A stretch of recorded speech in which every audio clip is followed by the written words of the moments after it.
우리 함께 하나님의 말씀 같이 봉독하도록 하겠습니다. 신명기 17장 14절에서 20절까지의 말씀입니다. 서로를 향해서 예수님 때문에 언제나 행복하세요 라고 인사하겠습니다. 예수님 때문에 언제나 행복하세요. 예수님 때문에 항상 행복하실 수 있기를 바랍니다. 2월의 주제는 왕의 귀환이라고 하는 주제로 진행이 될 겁니다. 수요 예배는 이스라엘 주변국들의 왕은요, 고대 근동에서는 어떻게 여겨졌냐면 신으로, 또 때로는 신의 아들처럼 이렇게 여겨지는 때였습니다. 그러다 보니까 백성들 위에서 언제나 절대 권력으로 군림하는 것이 이스라엘 주변에 나라들에 세워진 왕들의 모습이라고 할 수가 있었던 거죠. 그래서 자기 뜻대로 뭐든지 다 할 수가 있었어요. 손가락 하나만 까딱해도 그냥 아무나 죽음으로 이끌어갈 수 있는 게 이 당시 왕, 신과 같은 존재, 신의 아들이다 이렇게 여겨졌던 그런 때였죠. 그래서 그들에게 가장 중요한 것이 무엇이었냐? 군사력, 경제력을 강화해서 부국 강병을 이루는 것이 그들의 절대 권력을 유지하는 데 굉장히 중요한 도구였습니다. 그러다 보니까 군대를 키우기 위해서 사람들을 징병하죠. 많은 세금을 걷어들여서 무기를 만들어내죠. 이런 일을 하는 거예요. 성을 쌓고 군대를 모집해서 싸우고, 그러다 보니 백성도 죽고 이런 일이 발생하게 되는 겁니다. 왕이 그 위치를 유지하기 위해서 말이죠. 그러나 이스라엘의 왕은 이들과 달랐습니다. 그래서 이스라엘 왕에게는 요구되는 자질과 책임을 보게 되면 그 역할이 무엇인지 알 수 있다라고 할 수가 있죠. 왕이란 어떤 사람일까요? 왕이란 고대의 세계에서 왕은 조금 전에 말씀을 드린 것처럼 신의 아들, 절대 왕권을 가진 자, 아무도 여기에 반기를 둘 수가 없었습니다. 그냥 죽음이었으니까요. 그러면 이스라엘에는 어떻죠? 하나님이 이스라엘의 왕인 신정체제를 추구했습니다. 심지어 사람 왕을 세워놓았음에도 불구하고 그가 하나님의 통치함을 받게 만들므로 말미암아 그 왕을 통해 하나님의 통치가 한 단계 거쳐가기는 하지만 그래도 그렇게 하나님의 통치를 받게 만들었어요. 신정체제다라고 할 수가 있는 거죠. 성경 전체에서 왕을 누구로 말하냐면 누구라고 써 있어요? 비교할 수 없는 이상적인 왕 그리스도, 그분을 모든 온 우주의 왕으로, 성경 전체가 그분에 대한 예언서로, 그리고 그분이 오신 것에 대한 그런 말씀 아니겠습니까? 그래서 진정한 왕은 누구냐? 너희가 사람 왕을 세워봤고 다양한 왕을 경험해봤지만 그러나 그들에게는 언제나 부족함 밖에 없었지만 이 온 우주와 이 땅을 통치할 수 있을 유일한 왕 그리스도 왕은, 그분은 완벽한 왕이시다라는 겁니다. 그런데 여기에요, 놀라운 하나 또 진리가 하나 있어요. 예수님을 왕으로 세워질 뿐만 아니라 또 왕으로 세워지는 사람이 있어요. 누굴까요? 저와 우리 성도님들이에요. 성경은 저와 우리를 뭐라고 부르는지 아세요? 왕 같은 제사장이라고 부릅니다. 예수 안에 있는 자는 이제 그분께 올라가면 온 우주를 함께 통치하는 자로 세워지게 되는 거예요. 지금부터 우리는 이 땅의 삶 몸을 갖고 살아가면서 그날을 위해서 우리가 준비하는 겁니다. 그분과 동행하며 어떻게 왕 같은 제사장의 삶을 살아갈 것인가, 그것을 지금 몸을 갖고 살아가면서 연습을 하는 거예요. 그러니 이 땅의 삶도 굉장히 천국에서의 삶과 연관이 되어 있을 뿐만 아니라 지금 몸을 입고 살아가는 이 땅의 삶이 곧 어느 나라의 삶을 사는 것과 같은 거예요? 하늘나라를 동시에 살고 있는 거예요. 우리가 지금 비록 두 시민권을 갖고 있어서 때로는 헷갈릴 때가 있기도 하죠. 천국 시민권을 잊어버리고 이 땅의 시민권만 있는 것처럼 그렇게 살아가요. 때로는 어떤 사람은 너무 지나치게 천국 시민권만 얘기하고 이 땅에서 살아갈 삶을 소중하게 여기지 않는 사람도 있기도 하죠. 우리 연약함 때문에 그런 거라고 할 수가 있는 겁니다. 성도는 왕 같은 제사장으로서요, 천국을 살아가고 천국에서 이제 예수 그리스도와 함께 통치할 그날을 준비하는 사람입니다. 그러니 어떻게 살아야 되겠어요? 구별되게 살아야 돼요. 거룩하게 살아야 합니다. 세상이 요구하는 대로 그대로 쫓아가는 삶이 아니라는 거예요. 거부할 수도 있어야 된다는 것입니다. 여러분, 나머지 3일 간의 삶 가운데 이제 다시 하나님께서 삶의 현장으로 놓으실 텐데, 바로 그곳에서 거룩한 왕 같은 거룩한 제사장으로서 구별된 삶을 사시기를 바라겠습니다. 아멘. 우리 14절부터 17절까지의 말씀을 한번 봅니다. 이스라엘 왕은 이방의 왕과 달라야 했습니다. 14, 15절 말씀에 이스라엘 왕이 기본적으로 갖춰야 할 자격 요건은 무엇이었습니까? 반드시 택하신 자로 형제 중에서 세워져야 했어요. 이스라엘 백성 안에서, 그 안에서 형제가, 특히나 또 그 안에 특별히 선택된 자가 왕으로 세워질 수 있어야 한다는 거였고요. 자, 16, 17절에, 자, 16절에서 왕이 하지 말아야 할 일은 뭐였습니까? 병마를 많이 두지 말고 병마를 얻으려고 너희들을 종으로 삼았던 애굽으로 내려가지 말라는 겁니다. 17절 상반절은요, 마음을 미혹시킬 수 있을 아내를 많이 두지 말라는 거예요. 그 예가 누구예요? 솔로몬입니다. 솔로몬이에요. 마음이 미혹되어서 이스라엘 온 땅을 우상의 땅으로 만들어버렸어요. 이것저것 막 산당을 세우고 막 우상을 세워놓았다는 겁니다. 그걸 미리 아셨던지 아시니까 이제 그거 하지 말라고 하는 거죠.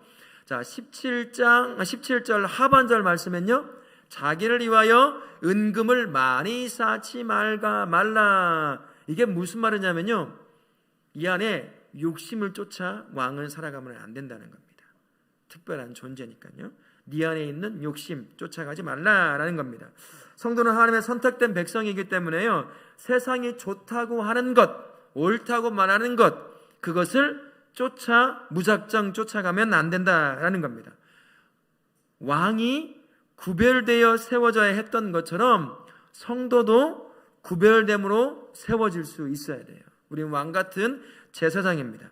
그래서 하나님의 선택된 백성으로서 그에 어울리는 삶의 모습이 있어요. 천국의 삶의 법칙을 쫓아 살아가는 사람, 그 사람이 성도라고 하는 겁니다. 세상이 이것 좋다 저것 좋다, 내 귀에 좋게 들려오고 내 눈에 좋게 보여지는 것이라고 하더라도 그게 왕 같은 제사장, 천국을 살아가는 그 백성으로서 살아갈 때 어울리지 않는 삶이라고 한다면 좋아 보여도 내려놓아야 됩니다. 포기할 수 있어야 돼요. 근데 포기가 잘 되던가요? 안 되던가요? 포기가 잘 안 돼서 문제인 거예요. 더 큰 문제는 무엇을 포기해야 될지 모르고 이게 옳은 것이니 하고 쫓아가며 살아갈 때가 있다는 겁니다. 그러니 오늘 말씀을 통해서 왕이 세워질 때 가장 중요하게 여기는 게 무엇인가, 가장 가까이 둬야 할 것이 무엇인가를 오늘 말씀을 통해 깨달음으로 말미암아 우리가 부름받은 왕 같은 제사장의 그 삶을 살아가실 수 있기를 바라겠습니다. 첫 번째 은혜 나눔을 한번 같이 보겠습니다. 이스라엘 왕의 가장 기본적인 자질은 이스라엘 사람이어야 했습니다. 그리고 그 중에서도 하나님이 선택한 사람, 선택받은 사람이 왕으로 세워질 수 있어야 돼요. 아무나 이스라엘 사람이라고 세워지지 않는다는 거죠. 그 선택받은 자가 가지고 있어야 할 또 다른 것이 무엇이냐? 하나님을 알아야 됩니다. 하나님을 경외할 수 있어야 됩니다. 그리고 하나님을 인정하는 삶, 자신의 삶에 그런 인정하는 삶이 그 사람이 바로 왕이 될 수 있다라는 것입니다. 신앙 공동체인 교회 안에서 지도자를 세울 때도 마찬가지예요. 능력 있어요. 리더십 있어요. 그런 사람 세우면 교회 곧 무너집니다. 교회는 그런 사람을 통해서 세워지는 게 아니에요. 부족함이 있어도 왕을 세우듯 조건이듯 첫 번째가 뭐겠습니까? 하나님을 아는 사람. 알므로 끝나야 될까요?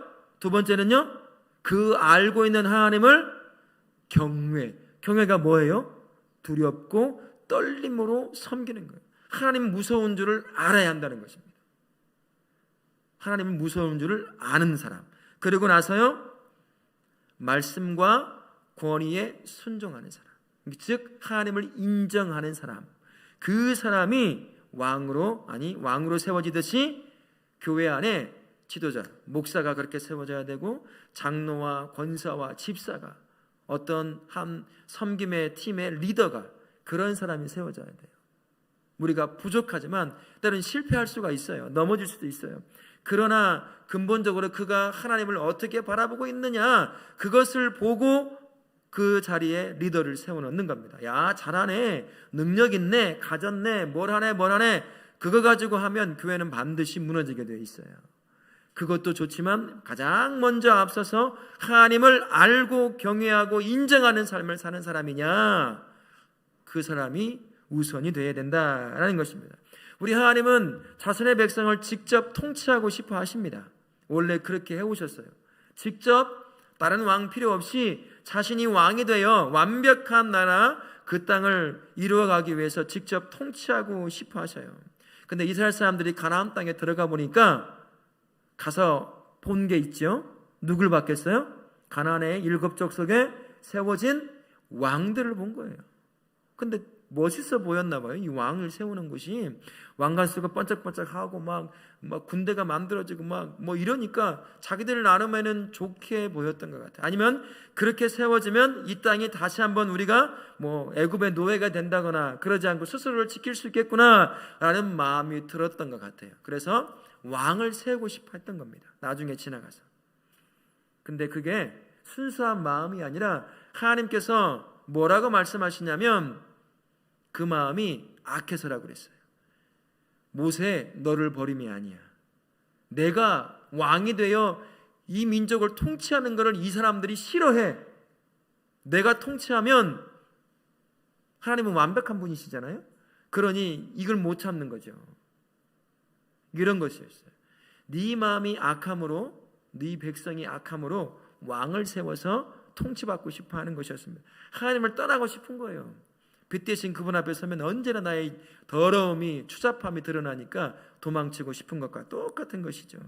그래서 하나님께서는 차선책을 선택해가지고 왕을 세우죠. 초대왕이 누구예요? 사울왕입니다. 사울왕 보세요. 사람들이 봤을 때 어떻게 보였어요? 왕감이었어요. 좋아 보인 거예요. 야, 이런 사람이 우리를 통치하면 정말 우리가 다시는 노예가 안 되겠구나. 땅도 넓히고 다 노획도 하고 우리가 부강한 나라가 될 수 있겠구나. 그렇게 세운 왕이 사울 왕이라고 하는 사람입니다. 하나님께서 왕을 세우는 데는요, 분명한 조건이 주어져 있었죠. 자신이 직접 통치하지는 못하시지만 왕을 통해서 여전히 직접 통치하는 것과 같은 그러한 나라를 만들어 가고 싶어 하시는 것입니다. 그래서 조건을 주시는 거예요. 자신이 선택된 백성 안에서, 그것도 특별히 선택된 사람을 왕으로 세웁니다. 하나님을 알고 하나님을 두려워하고 하나님을 인정하고 하는 사람, 그 사람을 하나님이 선택해서 왕으로 세워서 이스라엘을 통치하는 거예요. 무슨 말이겠습니까? 하나님의 마음이 왕이라고 하는 사람을 통해서 이스라엘 백성에 흘러가도록 만들어 놓은 겁니다. 하나님을 인정하고 두려워하고 하나님을 아는 왕이니까.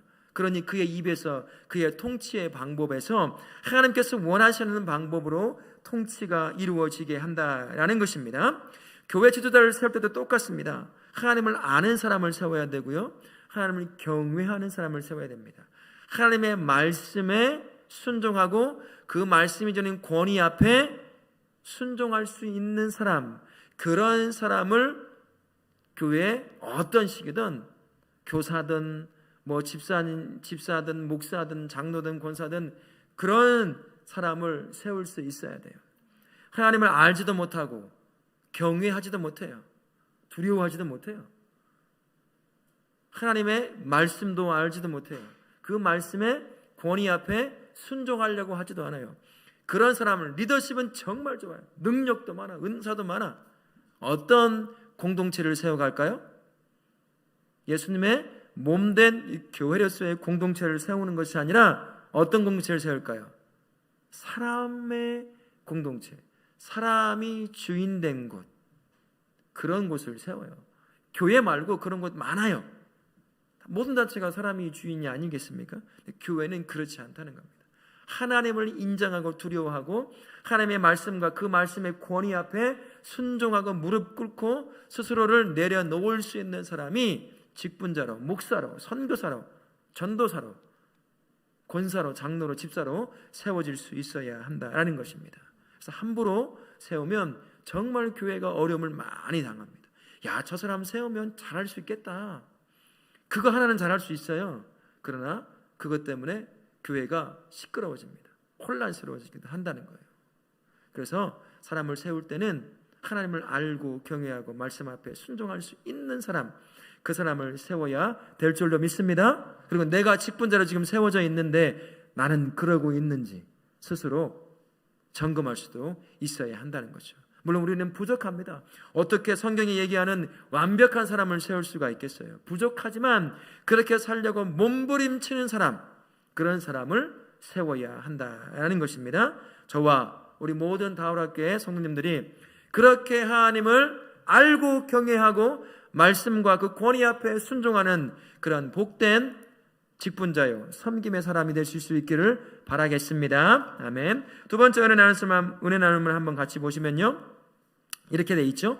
군사력을 강화하고 결혼 동맹을 통해 많은 나라와 우호적인 관계를 유지하며 경제적인 번영을 이루는 것이 이방 군주들이 반드시 해야 될 최고의 자질이었어요.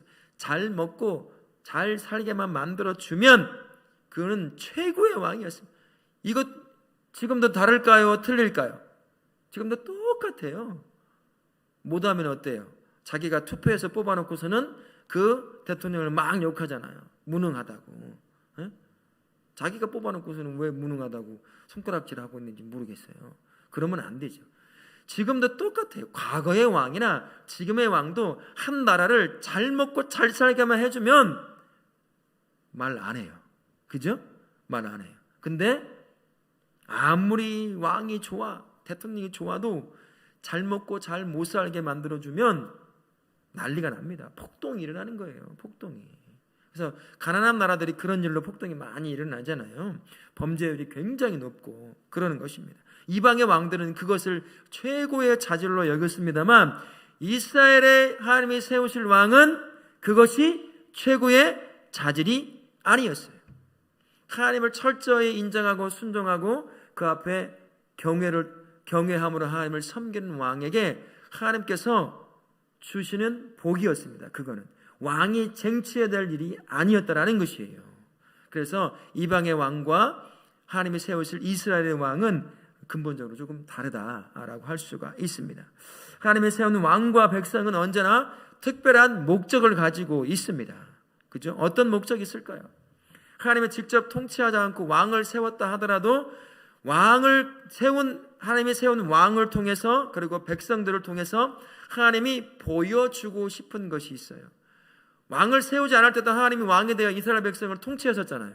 그죠? 그래서 하나님이 이 열방을, 모든 민족을 어떻게 세우고 통치하고 변화시키길 원하시는지를 이 선택받은 이스라엘 민족을 통해서 보여주고 싶어 하셨습니다.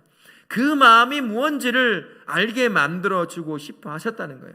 왕을 세웠을 때도 똑같아요.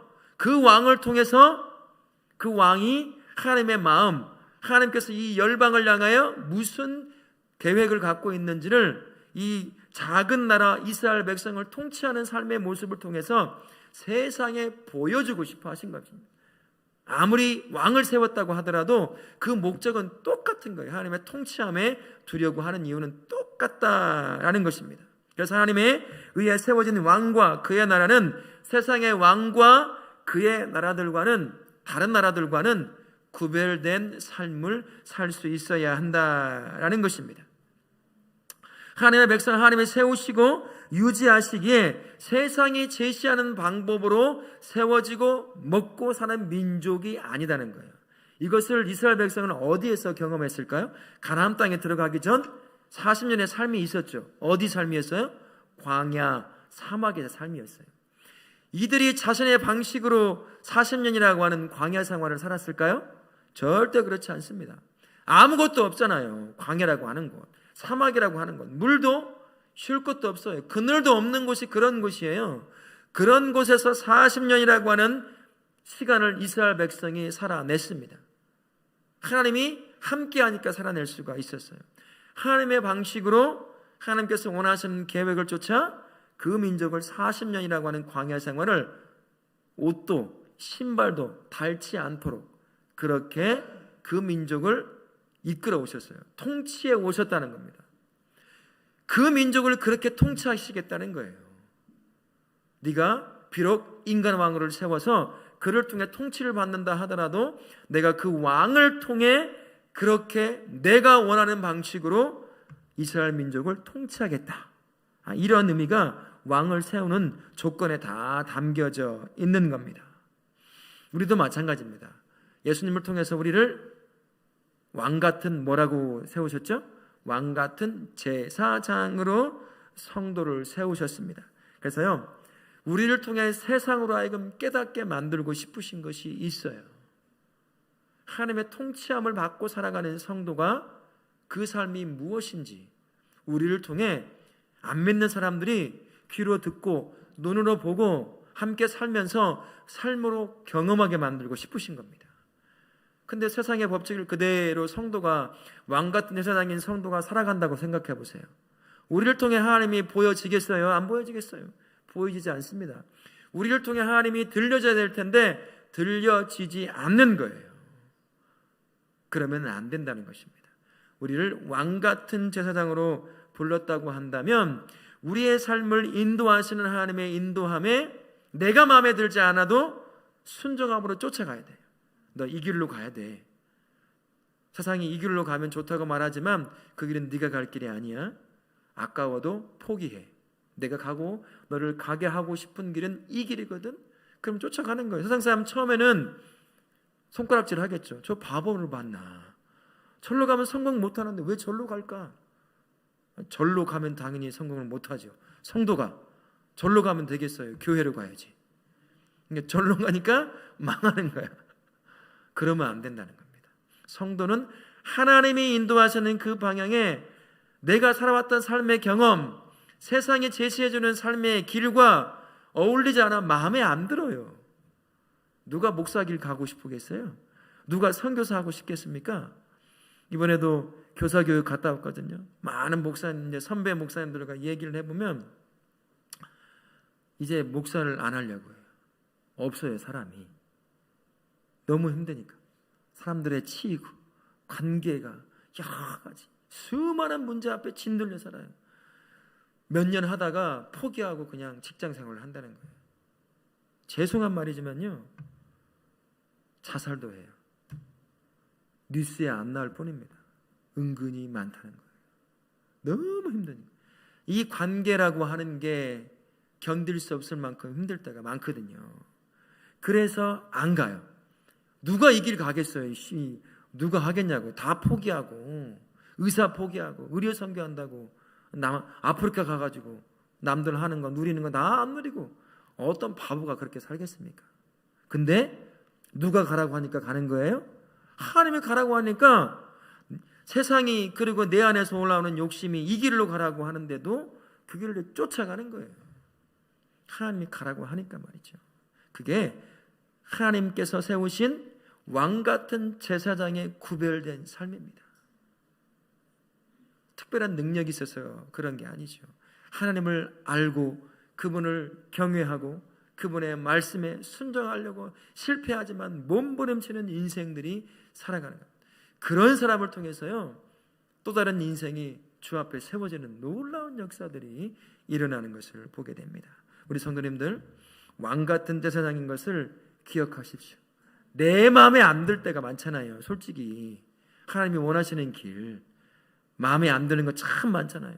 내가 가고 싶은 이건데, 내가 먹고 싶은 건 이건데, 갖고 싶은 건 이건데 하나님은 저리로 가라고 하고 저걸 먹으라고 하고 저걸 가지라고 하니 어울리지 않는 것 같아서 싫어하는 거 참 많잖아요.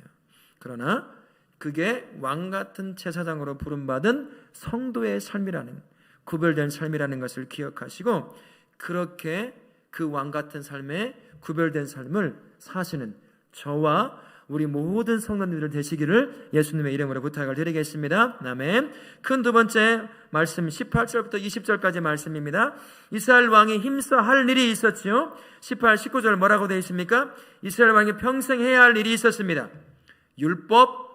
율법을 책으로 기록하여 평생 옆에 두고 읽어 하나님을 경외하여 지켜 행해야 했습니다.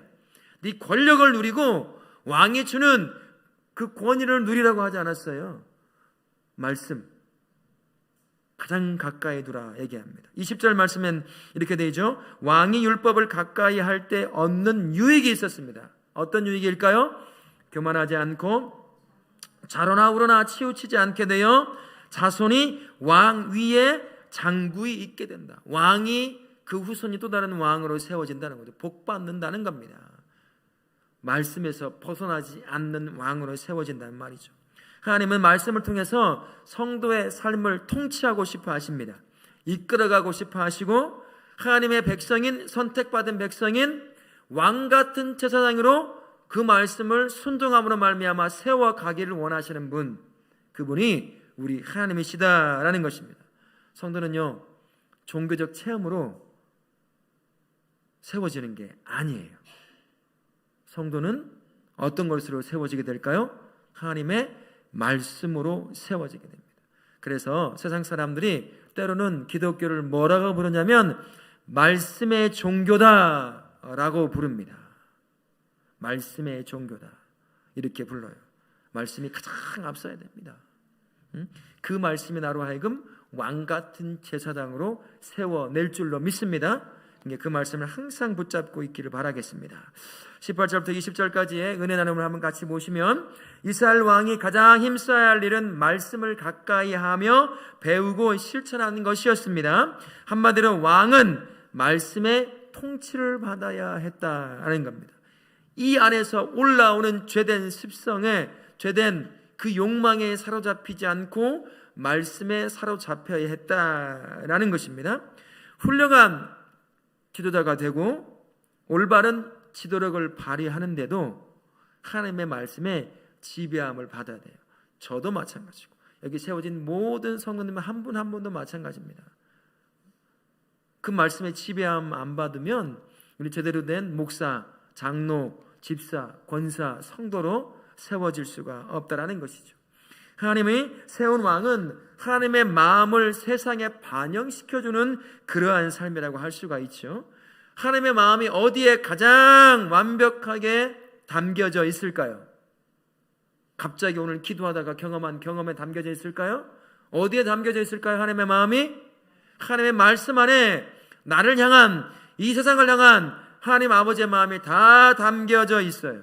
그럼 왕이 세상을 향해, 자기 민족을 향해 하나님의 마음을 드러내 보이려고 한다면 무엇을 가장 가까이 해야 되겠어요? 하나님의 말씀입니다. 계속 읽어야 돼요.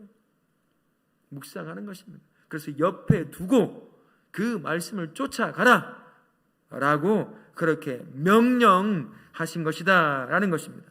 하나님의 말씀은 단순히 왕에게 주는 규칙 정도가 아니었다라는 겁니다.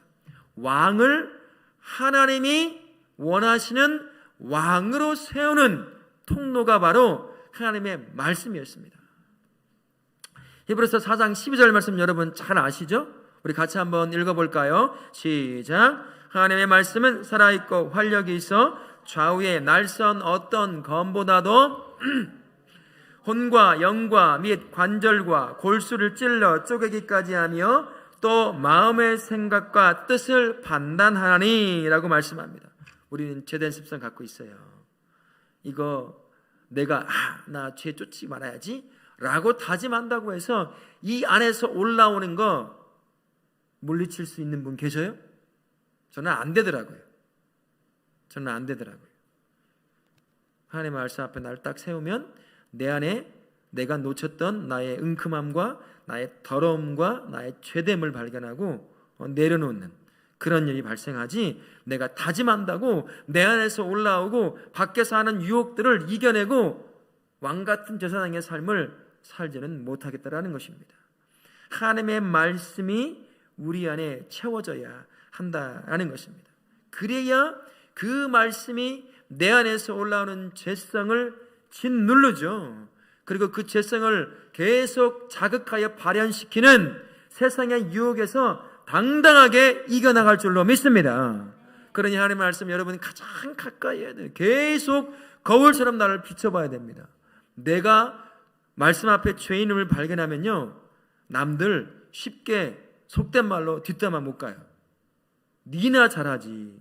나는 나 자신에게, 나 자신을 향한 그런 내가 말할 뿐이지, 너도 못하면서, 너도 그렇게 못 살면서 누구를 하느냐, 이런 것을 깨닫는 때가 많다라는 것입니다. 이 말씀 앞에 나를 계속 세워야 돼. 그래야 내 안에 있는 죄성에 내가 지배함을 당하지 않습니다. 그래서 말씀을 가까이 두고 왕에게 너 네 안에서 올라오는 것, 권력, 돈, 여자, 그것들 가까이 하지 말라. 가장 가까이 할 것은 너를 지배하게 될 말씀을 가장 가까이 두라고 하신 거예요. 말씀을 가까이 두지 않으면 반드시 이 안에 죄된 속성이, 욕망이 씹어 삼켜버립니다. 그 대표적인 사람이 솔로몬이잖아요. 솔로몬 뿐이겠어요? 다윗도 마찬가지였어요. 우리아의 아내 밧세바를 강간할 때 똑같았습니다.